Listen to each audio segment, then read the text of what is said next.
os pés de Jesus e os enxugava com os seus próprios cabelos.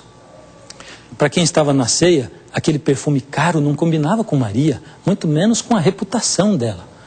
Aquela coisa de enxugar os pés com os cabelos parecia coisa de prostituta. Para as pessoas, o perfume não combinava com Maria porque era caro demais, muito chique. Mas para Jesus combinava. Combinava com o coração de Maria. Maria tinha uma imensa gratidão por Jesus, por ele ter perdoado os seus muitos pecados e a ter liberto do poder do inimigo. Com muito sacrifício, ela comprou um vaso de alabastro, contendo esse perfume caro, para com ele ungir o corpo de Cristo. O alabastro era um pote feito de uma pedra encontrada somente nas imediações de uma cidade egípcia chamada Alabastron. Era semelhante ao mármore, mas era mais maleável e com ele facilmente se modelava alguns potes de perfumes. O nardo era um bálsamo feito de raiz de uma planta da Índia que crescia nas montanhas do Himalaia. Os arábios a chamavam de cravo indiano. Não era apenas a distância, mas a raridade da planta que tornava o nardo caríssimo e tão procurado. O perfume de nardo, dentro do vaso de alabastro oferecido por Maria a Jesus, talvez tenha sido o presente mais caro que Jesus recebeu durante todo o seu ministério. Ela ouviu falar que Jesus seria coroado rei de Israel, era o burburinho do povo. E agora, o seu pesar tinha se transformado em alegria. Por isso ela queria ser a primeira a honrar o seu Senhor.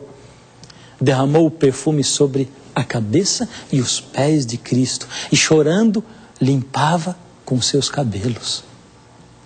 Ela não queria ser observada, notada. Mas de que jeito? O perfume se espalhou por toda a casa. Como não ser notada quando se quebra um perfume tão valioso?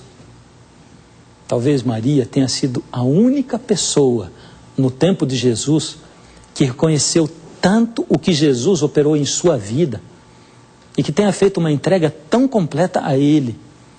Ninguém mais fez isso, nem Pedro, nem João, nem Nicodemos, nem a própria mãe de Jesus. Mas Maria Madalena fez. Ela derramou a sua vida em gratidão e adoração a Jesus. Ela é um modelo de entrega completa e plena a Deus. Ela deu tudo que ela possuía, tudo que ela era. Ela se entregou para o Senhor, para uma nova vida. É só você parar para olhar a cruz. Depois que todos foram embora, só Maria ficou. Foi a primeira também a ver e conversar com Cristo depois que ele ressuscitou. Por quê?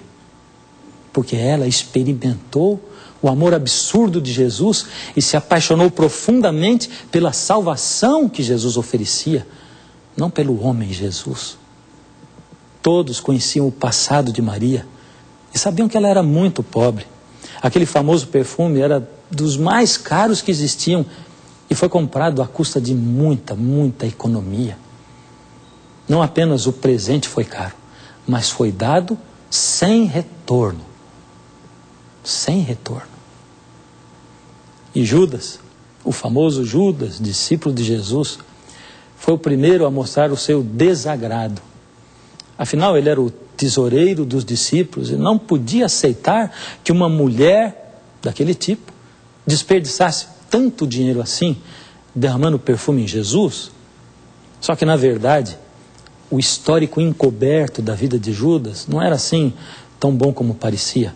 A Bíblia conta em João 12:6 que Judas costumava roubar partes das poucas doações que os discípulos recebiam. Ficavam para ele. Os seus interesses eram outros, não em Jesus.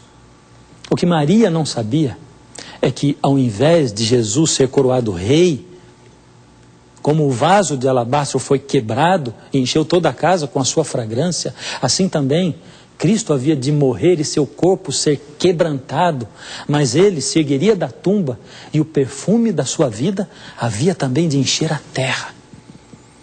Cristo nos amou, diz Efésios 5:2, e se entregou a si mesmo por nós em oferta de sacrifício a Deus em cheiro suave.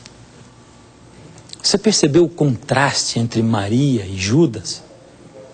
Enquanto que ela derramou sua sinceridade sobre o seu mestre, Judas expressou a sua dubiedade, o que ia de duplo, de sentimento duplo no seu coração. Ela ofereceu uma adoração plena a Jesus e ele adorou a si mesmo. A quem eu estou adorando? Eu me pergunto muitas vezes.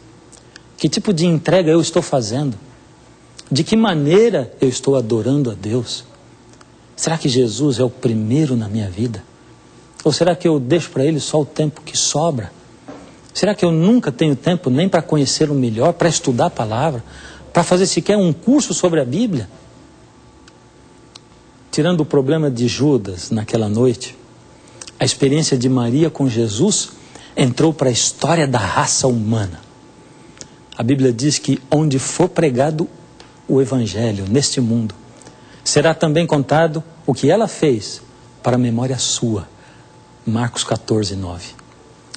Quando eu penso nesse relato do banquete em Betânia, eu penso o seguinte: pelo que os seres humanos serão lembrados. Hoje em dia, alguns vão ser lembrados por um ato de crueldade. Outros, por uma traição desprezível. Outros ainda vão ser lembrados por atos de coragem heróica, medalhas que receberam. Outros por uma resistência incansável. Outros pela arte de pintar, esculpir, escrever, representar, compor, cantar. Maria não. Ela não vai ser lembrada pelos seus talentos, muito menos pelos seus pecados. Essa simples mulher vai ser lembrada pelo seu amor extravagante, pela salvação que Jesus ofereceu.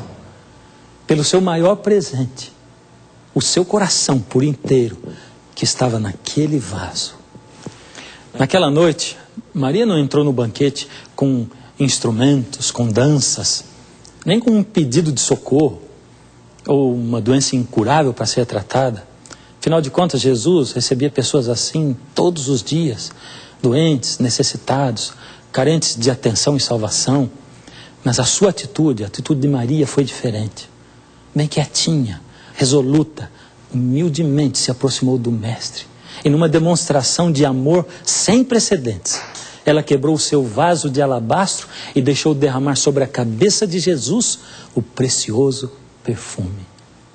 Ela não buscou milagres, não procurou Jesus para reclamar da injustiça do mundo.